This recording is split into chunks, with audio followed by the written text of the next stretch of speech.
동행가족 여러분, 오늘 주일 잘 지내고 계십니까? 지금 우리가 드리는 예배는 2020년도 마지막 주일 밤 예배입니다. 참 뜻깊은 예배인데요. 가족들이 함께 모이셨죠? 우리 마음같이 하여 묵도드림으로 저녁 예배 시작하도록 그리하겠습니다. 같이 기도하십시다.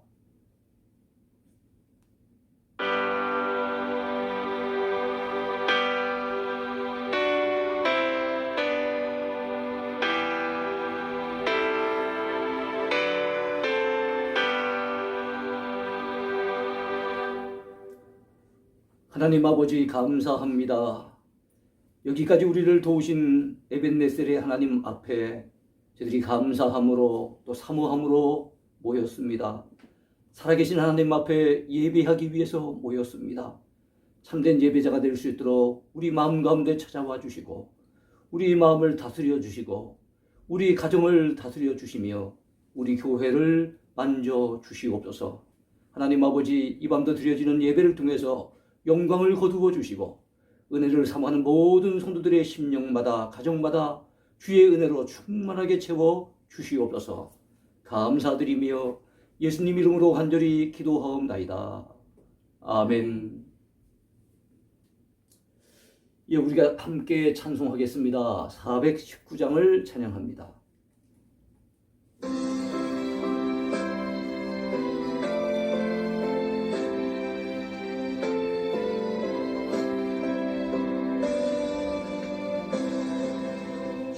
날개니 장전하리시네 강 깊고 비바람 불어쳐도 아버지께서 날 지켜주시니 거기서 편안히 쉬리로다. 그 날개니 평안하다. 그 사랑 끊을 자니요. 주 날개니 계시는 영혼 영원히 거기서 살리. 주 날개니 나의 피난처되니 거기서 쉬기를 원하노라. 세상이 나를 위롭지 못하나 거기서 평화를 누리리라. 주 날개니 평안하다. 그 사랑 끊을 자니요. 주 날개니 계시는 영혼 영원히 거기서 살리.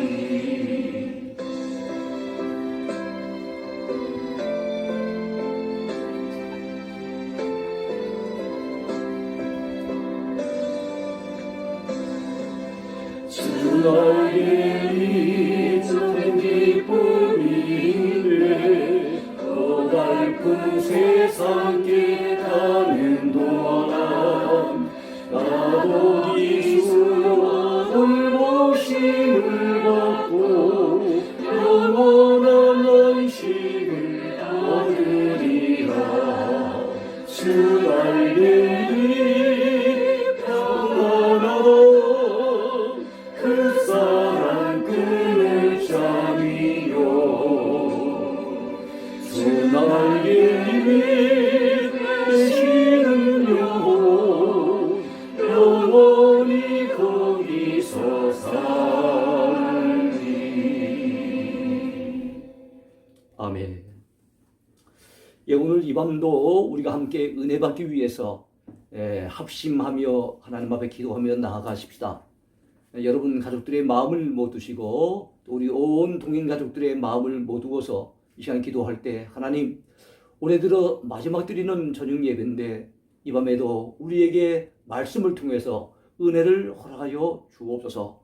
우리 영적으로 지쳐있지 아니하도록 새 힘을 얻게 도와주시고 또 위로받고 힘을 얻는 시간 될 수 있도록 역사해달라고 기도하시기 바랍니다. 그리고 이 코로나 어려운 이 엄중한 상황 속에서 하나님께서 우리의 건강 지켜주시고 우리 가정을 지켜주시고 우리의 생업과 교회 위에도 하나님이 은혜를 베풀어 달라고 그렇게 함께 기도하는 시간을 가지겠습니다. 우리 함께 기도하십시다. 하나님 아버지, 은혜를 진심으로 감사합니다. 오늘 이 저녁에도 우리가 주의 이름으로 모였습니다. 살아계신 하나님 앞에 예배하기 위해서 모였습니다. 또한 우리가 은혜 받기를 갈망하며 모였습니다. 비록 아버지 교회에서 모여 함께 예배드리지 못하는 상황이지만, 비대면으로 영상 예배를 드리고 있는 상황이지만, 그럼에도 불구하고 우리가 한 마음으로 주 앞에 기도합니다. 하나님이여, 우리에게 은혜를 베풀어 주시옵소서. 아버지여, 사랑하는 주의 자녀들에게 은총을 허락하여 주시옵소서. 이 시간도 사모하오니 말씀을 통해서 우리 가운데 찾아와 주시고 우리의 거친 마음 만져주시고 우리의 지친 심령의 새 힘을 공급해 주시옵시며 성령으로 충만하게 역사해 주시기 바라옵고 소원합니다. 우리가 환경 바라보다가 낙심하지 않게 하시고 사람 바라보다가 실망하지 않게 하시고 믿음의 눈을 높이 들어 살아계신 하나님을 바라보고 하나님을 믿고 의지하며 믿음으로 승리할 수 있도록 은총을 덧입혀 주시길 원합니다. 우리 믿음 약함을 아시는 주님, 믿음을 더하여 주옵소서. 굳건한 믿음을 허락하여 주시옵소서. 이 신앙 흔들림이 없도록 우리를 붙잡아 주시기 원합니다. 우리 건강도 하나님 돌보아 주시옵소서. 아직까지 코로나 상황이 엄중한 그런 가운데 있습니다. 우리 하나님, 우리의 건강이 주의 손안에 달려 있사오니 우리의 건강도 지켜주시고 우리의 안전도 지켜주시고 우리의 가정들마다 하나님 돌보아 주시옵소서. 혹시 아버지 병원에서 아버지 하나님의 치유의 손길을 기다리고 있는 손길들이 있다면 우리 하나님 찾아가 주시어서 어루만져 주시고 위로하여 주시고 아버지 하나님 치유해 주시고 회복시켜 주시길 간절히 바라옵고 소원합니다. 아버지, 이 밤도 주의 말씀을 통해서 우리 가운데 찾아와 주시고 우리를 만나 주시고 우리에게 은혜를 부어 주시옵소서. 감사드리며 예수님 이름으로 간절히 기도하옵나이다. 아멘. 예, 이 시간 하나님의 말씀을 같이 찾아 읽겠습니다. 오늘 이 저녁에 우리가 함께 살펴볼 말씀은 하박국, 구약의 하박국 2장 1절부터 4절까지의 말씀이 되겠습니다. 구약 성경 1303쪽입니다. 하박국 2장 1절부터 4절까지의 말씀을 제가 봉독하겠습니다. 자, 찾으신 줄로 믿고 제가 봉독합니다. 내가 내 파수하는 곳에 서며 성루에 서리라. 그가 내게 무엇이라 말씀하실는지 기다리고 바라보며 나의 질문에 대하여 어떻게 대답하실는지 보리라 하였더니 여호와께서 내게 대답하여 이르시되 너는 이 묵시를 기록하여 판에 명백히 새기되 달려가면서도 읽을 수 있게 하라. 이 묵시는 정한 때가 있나니 그 종말이 속히 이르겠고 결코 거짓되지 아니하리라. 비록 더딜지라도 기다리라. 지체되지 않고 반드시 응하리라. 보라, 그의 마음은 교만하며 그 속에서 정직하지 못하나 의인은 그의 믿음으로 말미암아 살리라. 아멘.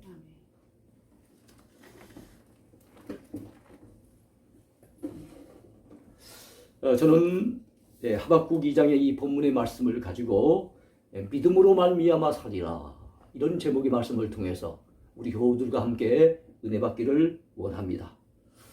이 시간 우리가 2020년 마지막 주일 밤 예배를 비대면으로 드리고 있습니다. 저는 사택에서 작은 강단을 꾸려놓고 핸드폰을 통해서 이처럼 예배 상황을 영상으로 찍고 있습니다. 이처럼 핸드폰을 통해서라도 설교의 영상을 찍을 수 있다는 것이 참 얼마나 감사한지 모르겠어요. 우리 아들 기도가 카메라 감독이 되고 우리 딸 찬미가 조명 감독이 되고 제 아내가 총 감독이 되어져서 이렇게 영상을 찍고 있습니다. 자, 우리가 2020년 새해를 처음 출발할 때 우리 교회 표로 믿음으로 살리라, 믿음으로 살리라 하는 표를 정해놓고 출발했던 기억 새롭습니다. 그렇습니다. 그렇게 1년이 지나왔어요. 돌이켜보면 정말로 우리가 믿음으로 살리라 하는 이 표가 우리 삶 속에 가장 적당하고 정말로 절대적으로 필요한 그런 표였다는 것을 생각하게 됩니다. 요즘같이 우리 인생의 위기의 때, 고난의 때, 시험의 때 믿음이 없다고 한다면 이 어려움을 어찌 이겨낼 수가 있었겠습니까? 믿음이 있었기에, 비록 부족하지만 우리에게 믿음이 있었기에 이 어려움들을 우리가 극복하며 오늘까지 달려오지 않았겠습니까? 그렇습니다. 믿음의 의의는 오직 믿음으로 말미암아 살아야 될 줄로 분명히 믿습니다. 우리 기독 신자들에게 있어서 믿음은 너무너무 중요합니다. 왜냐하면 우리는 믿음으로 구원을 받고 또한 우리의 삶을 믿음으로 영위해 나가야 될 기독 신자들이기 때문에 그렇습니다. 그래요. 우리에게 있어서 믿음이 없다고 한다면 기독 신자라고 하는 그 신자의 정체성을 뭐라고 얘기하기가 어려울 겁니다. 우리는 믿음의 사람입니다. 거듭 말씀드리거니와 우리는 믿음으로 구원받은 주의 백성들이고, 그리고 믿음으로 우리 인생의 삶을 영위해 나가야 될 주님의 자녀들인 것을 여러분 꼭 기억하시기를 축원해 드립니다. 의인은 오직 믿음으로 말미암아 살리라 하는 이 성경의 대단히 중요한 주제는 성경에 찾아보면요, 가장 먼저 등장하는 성경이 구약 성경의 하박국서입니다. 하박국 선지자가 기록했던 하박국서 2장 4절에 오직 의인은 믿음으로 말미암아 살리라 하는 이 중요한 가르침이 나와 있어요. 한자로 써서 이신칭의라고 하는 이 기독교에 있어서 굉장히 중요한 교리가 바로 여기서부터 출발이 되는 겁니다. 하박국이 전했던 그 귀한 메시지는 신약시대 때 사도 바울이 로마서를 통해서 또 갈라디아서를 통해서 역시 강조했던 바가 있습니다. 그리고 히브리서 기자는 히브리서 10장 38절에서 역시 이 말씀을 인용해서 오직 의인은 믿음으로 말미암아 살아야 된다고 그렇게 외쳤던 바 있습니다. 그렇습니다. 우리에게 있어서 믿음으로 사는 것은 너무너무 중요합니다. 성경의 이런 가르침들은 중세 유명한 신학자 어거스틴에 의해서 계승되어졌고, 그의 사상은 또한 종교개혁자들, 예컨대 루터나 칼빈 같은 그런 종교개혁자들에게 계승되어졌고, 오늘날 우리 신앙의 뼈대가 되고 근간이 되는 귀한 사상으로 자리 잡고 있습니다. 그렇습니다. 우리는 기독신자들은 오직 믿음으로 구원받고 오직 믿음으로 삶을 영위하는 사람들임을 여러분 믿으시기 바랍니다. 오직 믿음으로 살리라는 그 결단이 오늘 우리들에게도 절대적으로 필요하다는 사실을 우리는 느낍니다. 그 이유가 뭘까요? 우리가 살아가고 있는 세상은 모순으로 가득 차 있고 도무지 우리의 생각으로는 이해할 수 없는 일들이 많이 발생하고 있기 때문에 그렇습니다. 그런 모순된 세상 가운데 때로는 고민하고 때로는 갈등에 빠지고 때로는 신앙의 회의에 빠지는 이들이 얼마나 많습니까? 이런 신앙적인 고민과 회의를 그리고 갈등을 이겨내야 될 줄로 믿습니다. 여러분, 이 모순된 세상에 그 모든 갈등과 고민들을 이겨낼 수 있는 비결, 그건 다른 거 없습니다. 오직 믿음인 것입니다. 참으로 의인들이 짓밟히고 악인들이 성행하는 그런 모순된 세상을 바라보며 갈등했던 사람들이 성경에 참 많이 등장하고 있죠. 그 가운데 한 사람이 바로 하박국 선지자였습니다. 하박국 선지자는 참으로 그가 살았던 그 시대에 악인들이 성행을 하는데 의인들이 짓밟히는데도 하나님이 침묵하신 것 같아서, 그래서 도무지 이해할 수 없어서 하나님 왜 이런 일이 발생합니까? 하나님 그에 대한 시원한 대답을 저에게 주세요. 이런 질문을 가졌던 사람이었어요. 하박국의 이름의 뜻은 껴안는 자, 씨름하는 자, 이런 의미가 있다고 합니다. 그런 그 당시에 참 세상에서 자기가 겪고 있는 이 세상적인 모순, 그 문제를 껴안고 그 문제를 어찌 해결할 수 있을까 씨름하면서 살았던 그 시대에 영적인 고민을 가졌던 믿음의 사람이었던 것입니다. 하박국서는 모두 3장으로 이루어져 있습니다. 1장은 하박국의 질문, 2장은 하나님의 답변, 3장은 하박국의 기도와 찬송으로 이루어져 있습니다. 오늘 저도 1, 2, 3장에 나와 있는 각각의 주제를 짤막하게 같이 살펴보면서 세 가지 주제를 가지고 여러분들에게 말씀을 나누려고 합니다. 자, 첫 번째 제목입니다. 이해할 수 없는 일에 대한 하박국의 질문입니다. 이해할 수 없는 세상, 이해할 수 없는 일에 대해서 하박국은 질문을 가지고 있었던 것입니다. 그가 바라본 세상, 그가 만난 세상, 그가 경험했던 세상, 어떤 세상이었습니까? 악인들이 힘을 쓰는 세상이었어요. 악인들이 큰 소리치며 판을 치는 세상이었어요. 그에 비해서 의인들은 때로는 피해를 입고 때로는 손해를 감수하고 때로는 짓밟히면서 고통을 당해야 하는, 억울한 일을 만나야 하는 그런 세상이었던 것입니다. 하박국이 살던 시대가 언제입니까? 지금부터 약 2600여 년 전입니다. 그 당시 남유다 왕국은 기울어지고 있었습니다. 곧 바벨론에 의해서 멸망을 당하기 직전의 상황에까지 몰려 있었던 것입니다. 여러분, 그 당시 남유다 사회는 종교적으로도 타락했고 윤리 도덕적으로도 너무나도 타락에 깊이 빠져 있었던, 그래서 그 타락에서 헤어나오지 못했던 너무나도 어두운 시대였습니다. 하박국은 자기가 이해하는 바로는, 자기가 믿는 하나님은 그런 죄악된 세상을 그냥 보지 않으신 분인 거예요. 하나님은 눈이 정결하시기 때문에 그들의 죄악을 참아보지 못하시고 그들의 악행을 그냥 지나치신 분이 아니신데, 여전히 하나님이 침묵하시는 그 일에 대해서 그는 도무지 이해할 수 없어서 하나님에게 질문을 던지게 되었던 것입니다. 하나님께서는 유다 나라의 그 악한 자들을 징벌하기 위해서 강대국 바벨론을 들어 쓰실 것이며, 그 바벨론을 들어서 그 악한 자들을 다 쓸어버리겠다는 분명한 약속의 말씀을 주셨습니다. 그러나 이에 대해서 또한 하박국은 만족하지 못했습니다. 왜냐하면 하나님의 방법에 대해서 그는 또한 이해할 수 없었기 때문에 그렇습니다. 악한 자를 치시기 위해서 더 악한 자를 들어 쓰신다는 것, 그것을 하박국은 도무지 이해할 수 없었던 것입니다. 사람들 가운데는 이런 하박국과 같은 고민, 그와 같은 갈등, 그와 같은 범민에 시달리는 이들이 많이 있습니다.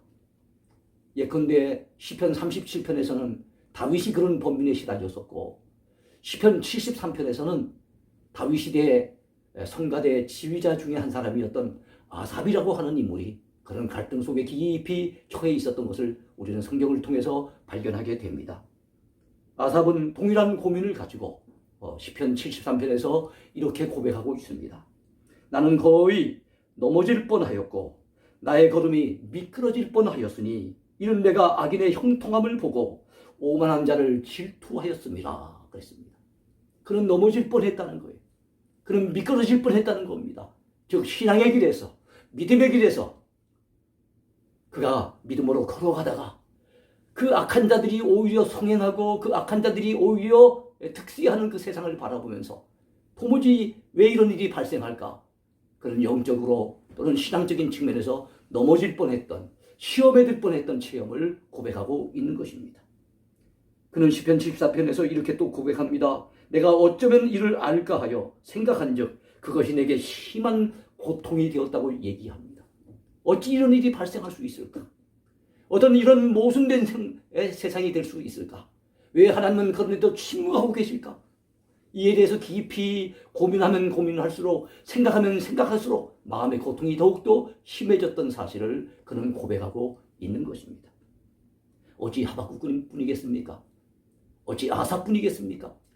여러분, 우리가 알고 있는 성경의 많은 인물들은 인간적으로는, 우리의 머리로는 도무지 이해할 수 없는 그런 세상 가운데서, 그런 환경에 처해서 얼마나 힘들어했는지 모릅니다. 못된 형들에 의해 억울하게도 애굽의 노예로 팔려갔던 착한 요셉을 한번 생각해 보세요. 얼마나 억울한 일입니까? 바벨론에서 포로 중에 끌려왔음에도 불구하고 하루에 세 번씩 예루살렘을 향해서 창문을 열어놓고 늘 기도에 힘썼던 다니엘, 그가 잘못한 것이 무엇이 있습니까? 근데 그는 그렇게 기도하는 중에 여러분 참으로 악한 간신들의 그 관계에 의해서 사자굴에 억울하게 던져지는 그런 고통을 겪게 되는 것입니다. 의인 욥에 당했던 고난들을 우리는 너무나도 잘 알고 있을 겁니다.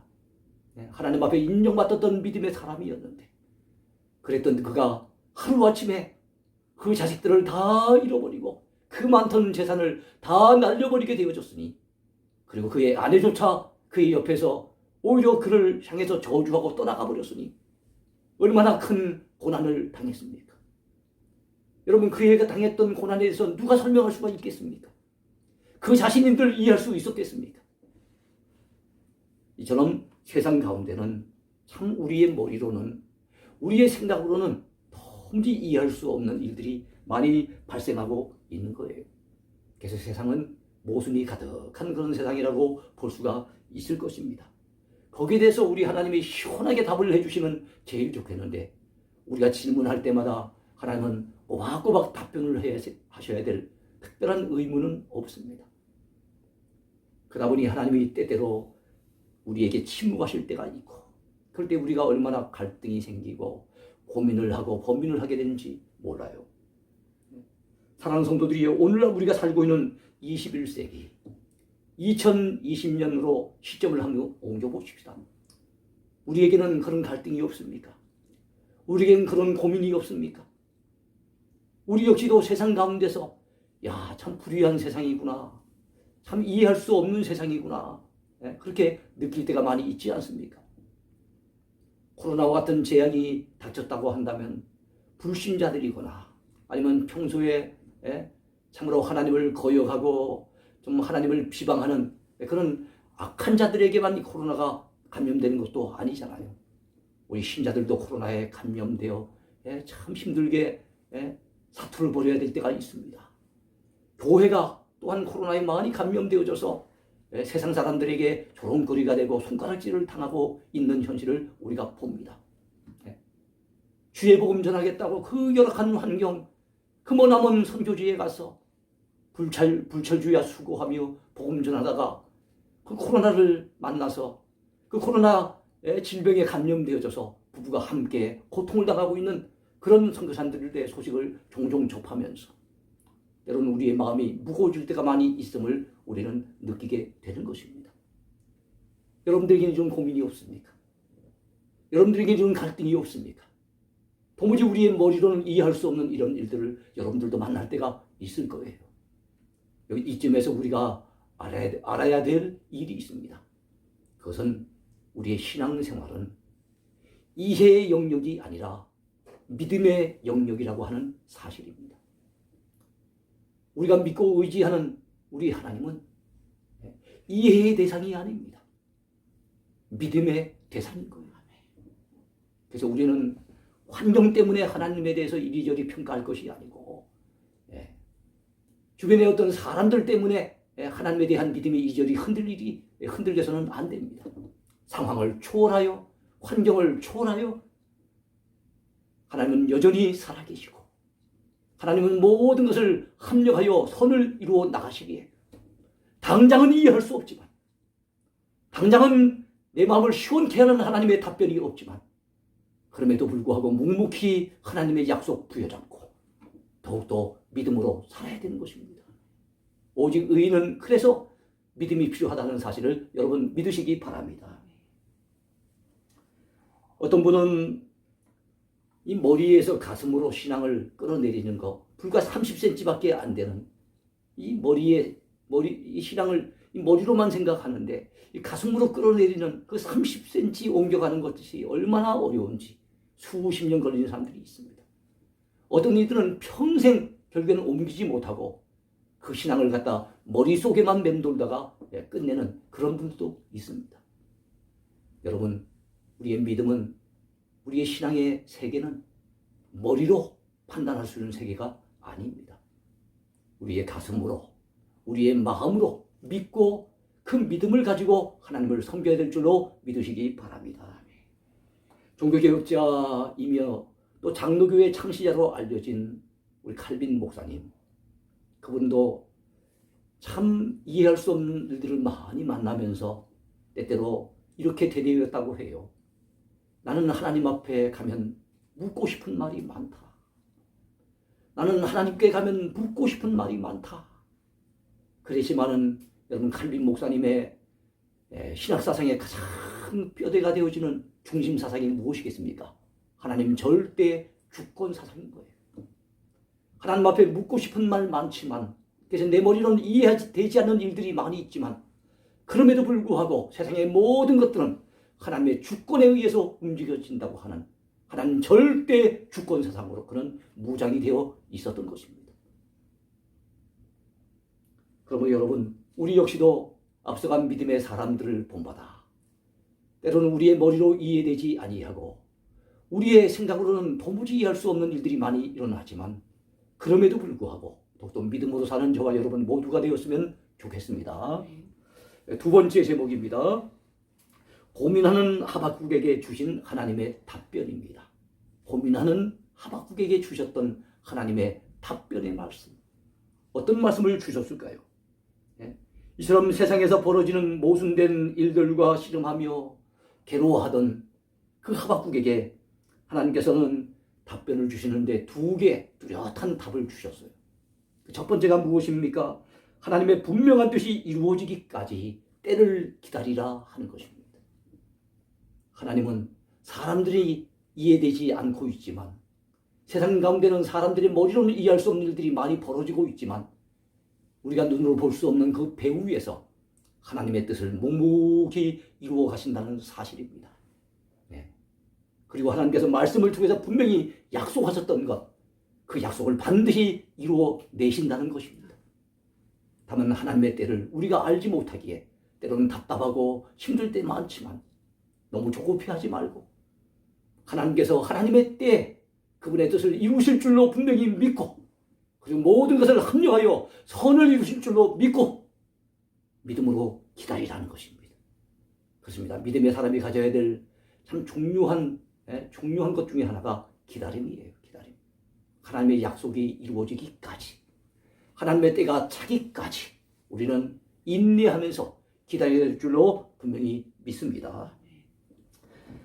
하박국 2장 3절에서 하나님은 이렇게 말씀하십니다. 이 묵시는 정한 때가 있나니 그 종말이 속히 이르겠고 결코 거짓되지 아니하리라. 비록 더딜지라도 기다리라. 지체되지 않고 반드시 응하리라. 그랬습니다. 이 묵시는, 즉 하나님이 주시는 그 약속의 메시지는 그것이 이루어지는 정한 때가 있다는 거예요. 그리고 하나님께서 하박국에게 주셨던 그 묵시의 주된 내용은 바로 바벨론의 멸망의 때입니다. 바벨론을 들어서 하나님이 악한 자를 치시도록 그렇게 역사하시지만, 유대의 악한 자들을 심판하시도록 하나님이 그렇게 역사하셨지만, 바벨론 역시도 그들이 교만에 빠지기 때문에 그들의 교만을 하나님이 그냥 묵고하지 않으시고 때가 되어지면 반드시 하나님께서 바벨론을 징벌하실 것을 약속하신 거예요. 그 약속의 말씀, 그 묵시의 메시지가 이루어질 때가 반드시 올 것이니 그때까지는 더딜지라도 참고 기다리라고 하나님께서 하박국 선지자에게 그렇게 말씀을 전해 주신 것입니다. 더딜지라도 기다리라.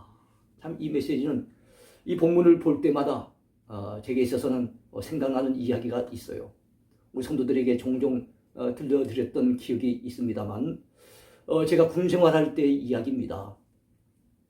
저는 최전방 강원도 철원 땅에서 백골 부대라고 하는 부대에서 근무를 했어요. 거기에서 처음에는 초병으로 철책선을 갖다 근무하면서 북한에 혹시 공비가 침투할까봐 그래서 지키고 있었던 초병이었습니다만, 하나님께서 은혜를 베푸시고 또 제 기도에 응답해 주셔서 제가 나중에는 연대 군종사병으로 뽑힘을 받게 되고, 그래서 그 당시 군목이었던 윤장훈 목사님이라고 하는 고신측 목사님 밑에서 제가 군종사병으로 일하게 되었습니다. 그러던 어느 날이었습니다. 그날은 주일이었는데 제가 목사님 오시기 전에 준비 찬양을 열심히 부르고 있었습니다. 근데 11시가 다 돼가는데도 목사님이 오시지 않는 거예요. 평소 같으면 11시 한 30분 전에는 도착하실 분인데 사택에서 이 교회까지는 거리가 상당히 먼 길이었고 우리 목사님은 그 당시에 오토바이를 타고 주로 오셨었어요. 근데 어찌 된 일인지 시간이 11시가 다 돼가는데도 오시지 않은 겁니다. 드디어 11시가 지나가고 11시 5분이 됐는데도 목사님은 도무지 소식이 없어요. 마음속으로 은근히 불안해지기 시작합니다. 목사님에 대한 염려도 있었지만 또 한 가지 염려는 목사님이 오시지 않으면 제가 설교를 해야 될 판인데, 제가 예배를 인도해야 될 판인데, 저는 그런 상황을 전혀 미리 예측하지 못했기 때문에 설교 준비를 전혀 한 바가 없었거든요. 그러니까 준비 찬양을 하면서도 입으로는 찬송을 부르고 있는데도 머릿속으로는 제가 알고 있는 성경의 이야기들을 총동원을 합니다. 과연 설교를 하게 된다면 어느 부분을 어떤 주제를 가지고 설교해야 되는지 막 고민에 빠져 있는 겁니다. 10분이 지났는데도 오시지 않는 거예요. 이야, 이젠 큰일 났습니다. 이제는 예배를 시작을 해야 될 판입니다. 100명 넘은 장병들이 모여서 지금 예배를 드리려고 기다리고 있는데 우리 그 당시에 연대장님 김상호 대령, 그 연대장님 역시도 믿는 크리스찬이었기 때문에 그 자리에 참여하고 있어요.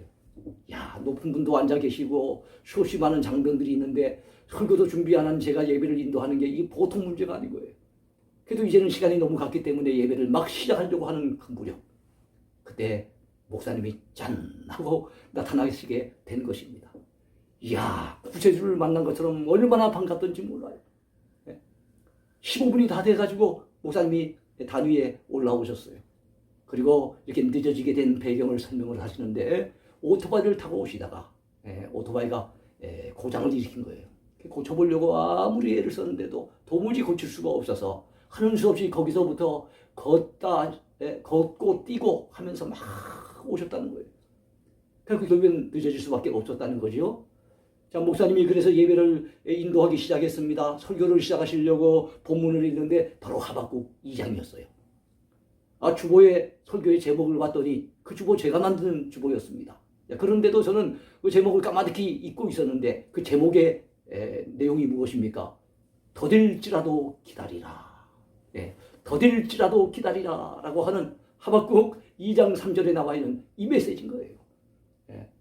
제가 참 더디지만은 기다리는 바람에 참 그래도 그 어려움을 모면했던 것 같아요. 만약에 제가 성급하게 11시나 11시 5분에 예배를 시작했다고 한다면 그날 뭐 설교도 죽을 쓰고 예배 인도하는데 많은 어려움을 겪었을 것 아닙니까?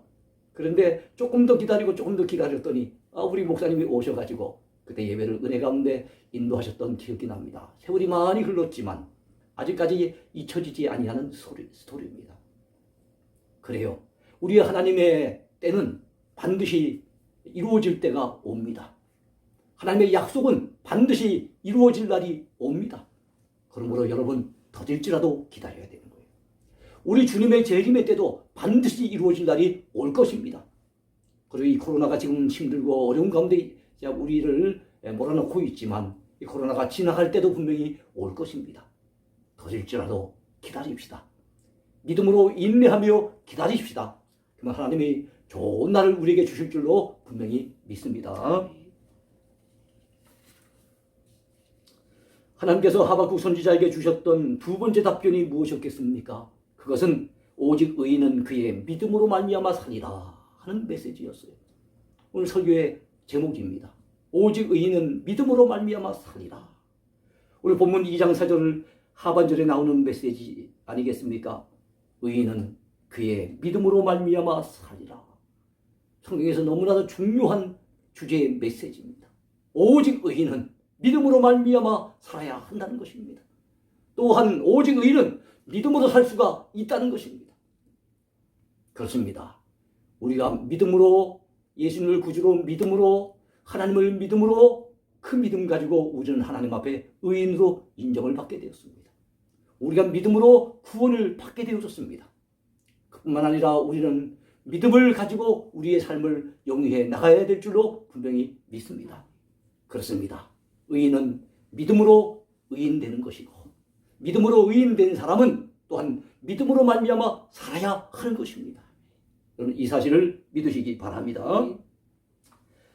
그러므로 우리는 이 세상의 절대 주권자 되시는 하나님께서 모든 것을 합력하여 결국에는 하나님의 그 크신 뜻을 이루실 때가 반드시 있을 줄로 믿고 그때까지는 참고 기다리면서 어떻게 살아야 되겠습니까? 우리의 삶의 방법, 그것은 믿음인 것이에요. 우리의 삶의 능력, 그것은 믿음인 것입니다. 믿음으로, 오직 믿음의 의인은 믿음으로 말미암아 살아야 될 줄로 분명히 믿습니다. 인생은 끊어서 보면 안 됩니다. 우리의 삶에서 일어나고 있는 크고 작은 일들 하나씩 하나씩 조각을 내서 끊어서 보게 된다면 도무지 왜 이런 일이 생겼는지, 왜 이런 일이 발생하게 됐는지, 왜 이런 어려움이 내게 오게 됐는지 이해하기가 어렵습니다. 그래서 우리는 믿음의 눈을 가지고서 그 한 조각 한 조각을 여러분 연결하다 보면 어느 순간 하나님께서 그런 뜻이 계시었어. 그런 은혜를 내게 입혀주시려고 그런 목적을 가지고 내게 이런 일을 행하셨구나. 내게 이런 일을 허락하셨구나 하는 것이 깨달아지는 날이 반드시 올 것입니다. 그때 그 조각을 붙여놓으면 한편의 아름다운 그림이 되는 겁니다. 한 폭의 멋진 그림이 되는 거예요. 하나님이 우리를 사랑하셔서 우리를 통해서 일하시고자 하는 그 하나님의 아름다운 뜻을 이루어내는 아름다운 그림이 완성될 그날이 반드시 올 때가 있을 것입니다. 인생은 해석이 중요합니다. 그러므로 내게 일어나고 있는 크고 작은 모든 일들을 믿음 없이 해석하지 마시고 여러분 믿음으로 해석하시기 바랍니다. 그러면 우리는 어려움 속에도 찬양할 수가 있고 힘든 환경 속에서도 오히려 하나님 앞에 감사할 수가 있을 것입니다. 그래서 마지막 세 번째로 생각해 볼 제목입니다. 그것은 하나님의 섭리를 깨달은 하박국의 찬양입니다. 하나님의 섭리를 깨달은 하박국의 찬양. 하박국 선지자는 하나님의 말씀을 전해 듣고 어떤 환경이나 상황 속에서도 오로지 하나님을 바라보고 그분을 신뢰하며 믿음으로 말미암아 살리라 하는 마음의 결단을 가지게 됩니다. 그 믿음을 가지고 하나님이 행하시는 그 일들을 바라보았더니 그 믿음을 가지고 세상을 바라보았더니 자기가 원래 바라보던 세상과는 다르게 보이는 거예요. 처음에는 그 세상 바라보면서 불평하고 원망하고 짜증을 냈었는데 믿음의 눈으로 가지고 바라봤더니 그 세상을 위해서 오히려 기도하게 되고 그리고 그 세상 속에서도 하나님이 행하시는 그 놀라운 섭리를 발견하고 오히려 찬양하게 될 수 있더라는 것입니다. 그래서 여러분 1장에서 하나님을 향해 안타까운 질문을 던졌던 이 하박국 선지자는 2장에서 하나님의 시원한 답을 듣고 난 이후에 3장에서는 오히려 하나님 앞에 매달려 기도하고 하나님 앞에 마음을 다해 감사함으로 찬양을 올려드리는 것으로 하박국서는 끝이 나는 겁니다. 그렇습니다. 하나님의 이야기는 항상 끝이 좋습니다. 믿음의 사람들의 이야기는 항상 끝이 좋다는데 그 특징이 있습니다. 과정이야 힘든 일 많이 만나지요. 과정 속에서는 고난을 많이 겪습니다. 과정 속에서는 실패도 맛봅니다. 과정 속에서는 이해할 수 없는 일들이 많이 일어납니다. 그러나 끝에 가서는 결국엔 모든 것을 하나님 앞에 영광을 돌리고 오히려 하나님 앞에 찬양하는 쪽으로 결론이 난다는 사실 여러분 잊지 마시기를 축원해 드립니다. 하박국은 하박국서 끝부분인 3장 17절에서 18절 사이에서 이런 멋진 고백의 찬양을 올려드립니다. 비록 무화과 나무가 무성하지 못하며 포도나무에 열매가 없으며 감람나무에 소출이 없으며 밭에 먹을 것이 없으며 우리의 양이 없으며 외양간에 소가 없을지라도 나는 여호와로 말미암아 즐거워하며 나의 구원의 하나님으로 말미암아 기뻐하리로다 그랬습니다. 그래요. 이것저것 없는 것 투성입니다. 옛날 같으면 없는 것이 너무 많다고 짜증내고 하나님 앞에 불평하고 투덜거렸을 터인데 이것저것 보니까 없는 거 많지만 내게 분명히 있는 것 내가 정말로 최고의 것을 가지고 있는데 그것이 무엇입니까? 나를 구원하시는 하나님 나를 사랑하시는 하나님 나의 삶을 합력하여 선을 이루어 나가시는 그 하나님이 내게 있더라는 거예요. 그 구원의 하나님으로 말미암아 그는 기뻐하며 감사하며 찬송할 수 있다라고 고백하고 있는 것입니다. 그렇습니다. 하박국에 있어서 어느 순간 의욕은 사라지고 하나님께 대한 신뢰만 남게 되어졌습니다. 근심 걱정은 사라지고 하나님을 향한 기대감이 싹트기 시작했습니다. 원망 불평은 사라지고 오히려 하나님께 대한 감사와 찬양으로 그의 마음이 탈바꿈되게 됐다는 사실이에요. 그렇습니다. 사랑하는 성도 여러분, 그러므로 우리는 우리의 삶을 바라볼 때 믿음의 눈으로 바라봐야 됩니다. 우리가 살고 있는 삶의 환경을 바라볼 때 믿음의 눈길로 바라봐야 됩니다.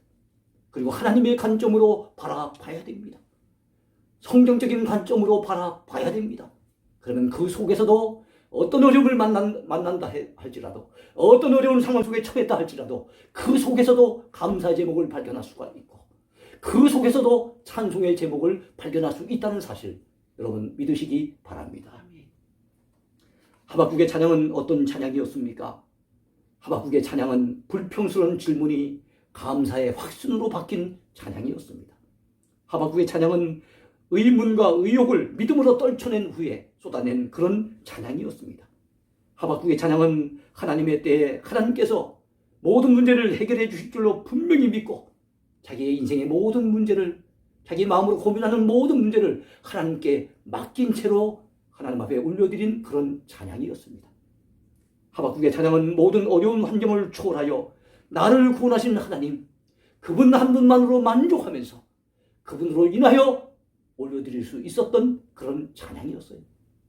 여러분, 우리에게도 이런 찬양이 있어야 되지 않겠습니까?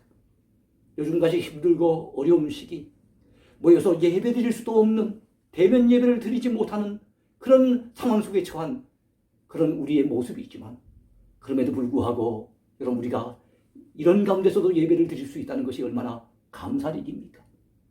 이런 가운데도 우리가 하나님을 우리 마음 중심이 향하고 있다는 것이 얼마나 감사한 일입니까? 여러분이요, 여러분들도 하박국처럼 감사하며 하박국처럼 모든 의욕을 떨쳐버리고 믿음으로 찬양할 수 있게 되기를 축원해 드립니다.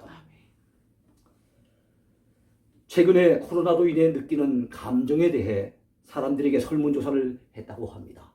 돌아오는 대답의 대다수는 두렵다, 걱정된다, 불안하다, 답답하다, 그리고 지친다, 슬프다, 이런 표현들이 대다수였다 그래요. 근데 간혹 어떤 사람들은 그래도 감사하다, 좋은 날이 곧 올 줄 바란다, 그런 고백을 하는 사람들도 있었다 그래요. 그렇습니다.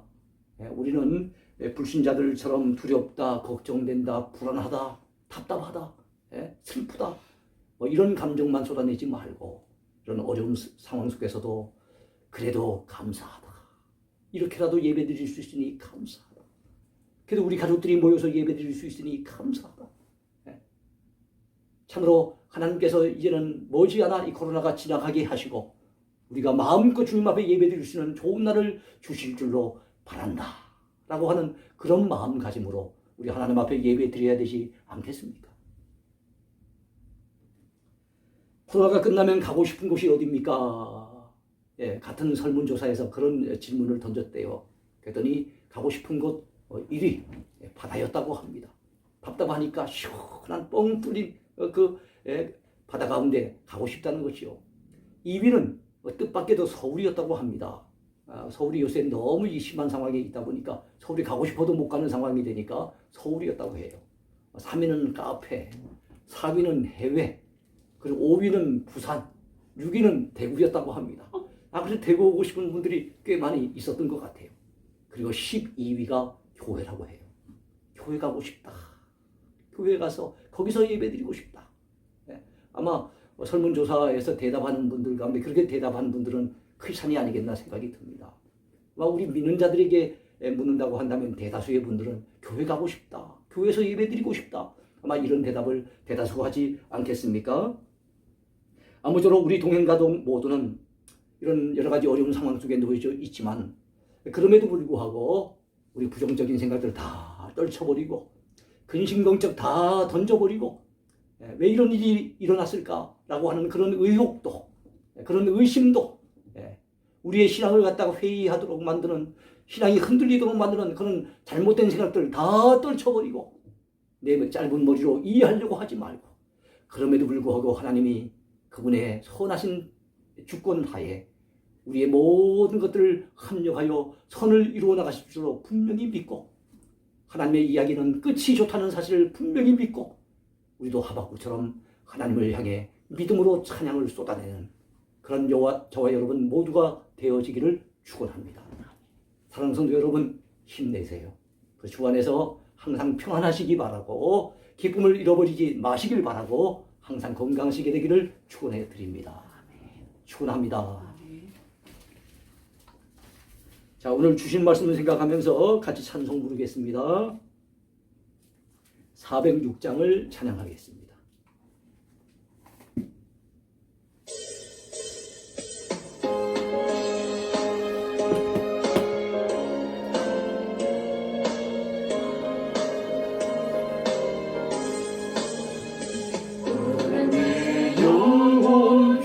쉴곳과 끝날 잃어도 안전한 포구 거품까지도 다스리시는 주의 영원한 팔지에 주의 영원하신 팔 함께하사 항상 나를 붙드시니 어느 곳에 가든지 요동하지 않음은 주의 팔을 의지함이라.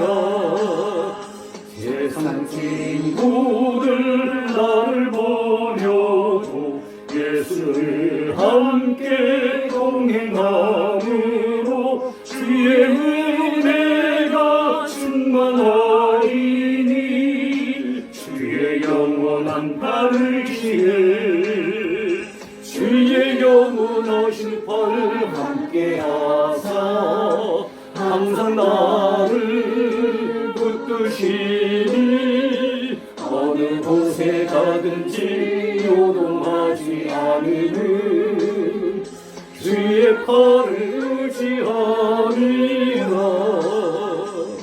나의 눈이 연약해서도 미리에 의한 힘을 주시며 위태할 때도 안보하시는 주의 영원한 팔지에 주의 영원하신 팔 함께하사 항상 나를 붙드시니 어느 곳에 가든지 요동하지 않으면 주의 팔을 의지함이라.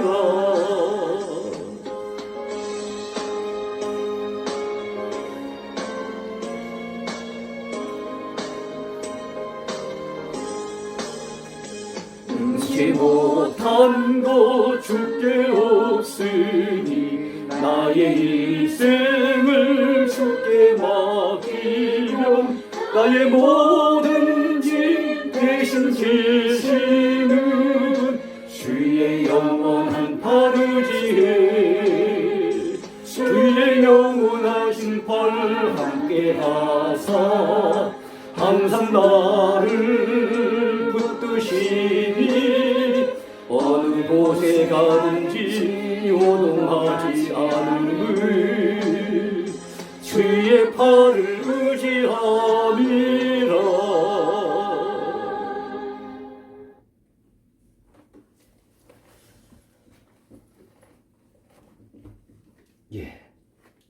제가 잠깐 기도하겠습니다. 하나님 아버지, 오늘도 귀한 말씀을 통해서 은혜를 나눌 수 있도록 복을 주신 것을 감사합니다. 비록 비대면으로 모이는 예배지만 우리가 이렇게라도 주 앞에 예배드릴 수 있는 은총 주신 것 감사합니다. 말씀을 들으면서 우리에게 새로운 깨달음을 주심을 또한 감사합니다. 올 한 해 우리 교회의 표가 오직 믿음으로 살리라 하는 것이었는데, 아버지 하나님, 참으로 이 귀한 말씀이 우리 삶 속에 항상 필요하다는 사실, 더더욱이나 요즘같이 어려움을 만난 이때야말로 우리가 더욱더 믿음으로 살아야 된다는 사실을 깨우치게 됩니다. 하나님 아버지, 우리 동행가족 모두에게 믿음을 더하여 주옵소서. 우리의 믿음 약함을 불쌍히 여기시고 큰 믿음을 주시옵소서. 흔들림이 없는 굳건한 믿음을 주시옵소서. 아버지 하나님이여, 아버지 하나님이여, 참으로 이런 어려운 때야말로 하나님께서 우리의 믿음을 달아보시는 줄로 믿사오니 하나님 앞에 믿음의 사람으로 인정받을 수 있도록 주여 이런 어려운 상황 속에 낙심하지 아니하고 불평하지 아니하고 아버지 하나님의 신앙의 의혹에 빠져들지 아니하고 믿음으로 잘 이겨내고 극복해낼 수 있도록 믿음 더해 주시기 원합니다.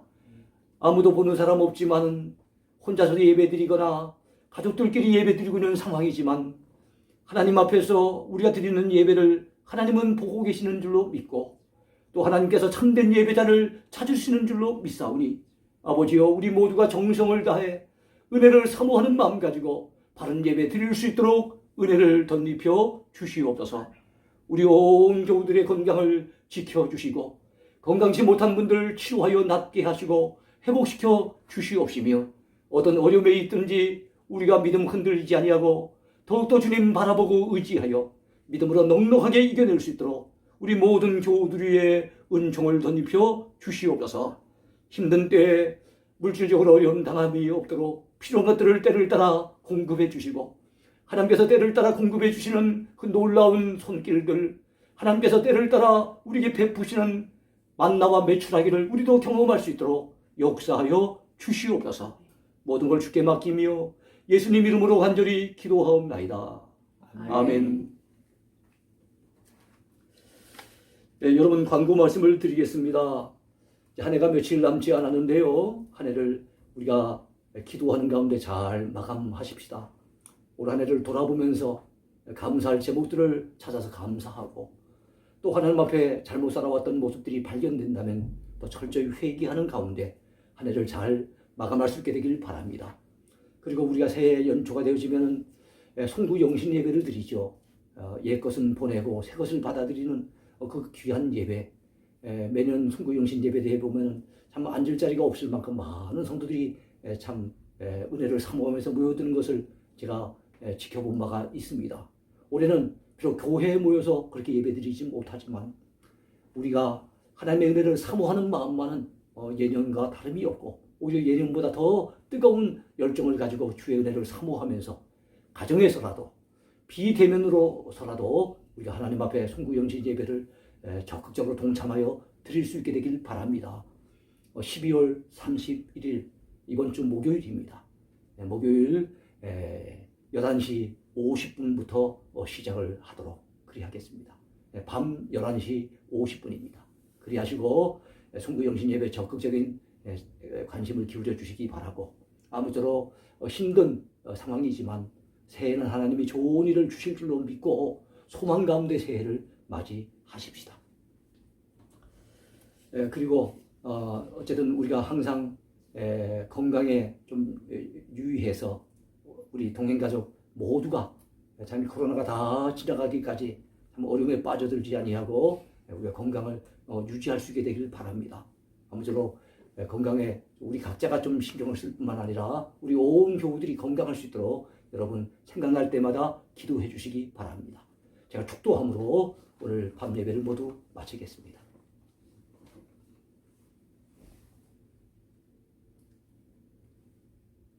지금은 여기까지 우리를 도와주신 우리 구주 예수 그리스도의 크신 은혜와 하나님 우리 아버지의 놀라우신 사랑과 성령님의 감동하시며 교통하시고 위로하시며 인도하시고 힘주시는 그 역사가 오늘도 주의 말씀을 듣고서 하박국처럼 때로는 세상에서 만나는 이해할 수 없는 일들 때문에 신앙의 의욕을 가질 때가 있고 믿음이 흔들릴 때가 있지만 그럴수록 주님 바라보고 오직 의인은 믿음으로 살리라 하는 하나님의 주신 말씀을 굳게 믿고 그 믿음 부여잡고 더욱더 믿음으로 살아가리라 마음에 다짐하는 사랑하는 모든 성도들 머리 위에와 저들의 생애 위에 가정 위에 그리고 우리 동행교회와 이 나라 이 민족 위에 영원토록 함께 있을지어다. 아멘.